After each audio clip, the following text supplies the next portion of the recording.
according to the instructions for this activity, need daw natin malaman and i-share yung founders ng PAP. I think we should emphasize kung ano yung mga contributions nila. So, sino-sino ba sila? May idea ba kayo? Uy, luwas ka! Uy! Uy! Okay ka lang? Uy! Saan ka pupunta?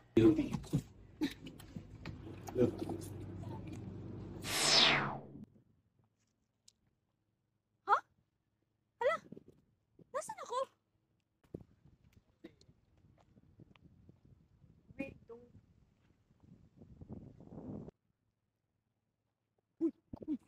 Huwag ka dyan!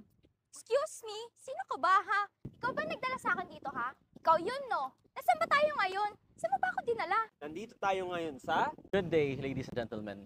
We are gathered here as members of the Psychological Association of the Philippines. Nandito tayo ngayon sa Ateneo. May kasalita ngayon, siya, First President of the Psychological Association of the Philippines. Siya, si Dr. Sinforoso Palit. That one, si Dr. Agustin Alonso, a member. Ang pinakaunang psikolohista sa Pilipinas. O ano? Gusto mo, muna tayo ngayon sa mga conventions nila. Ha? Saan?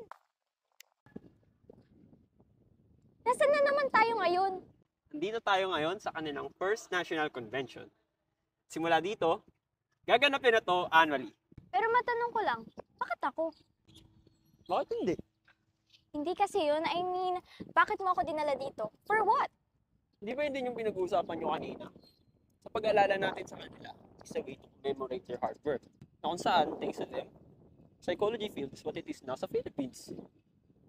Kaya ayusin nyo lang yung ilalagay nyo sa reporting nyo, ha. Nakabantay lang ako sa paligid.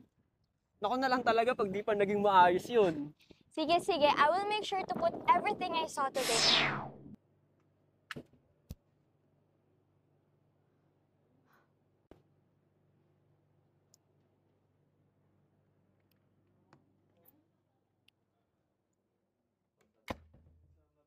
Oh, saan ka nang galing?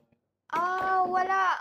Tapos nga pala yung about dun sa idea, gusto ko sana i-add, pero I think we need to add more references para, mas ma-validate siya.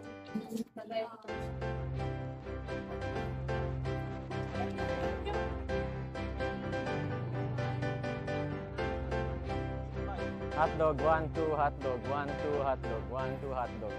Ha?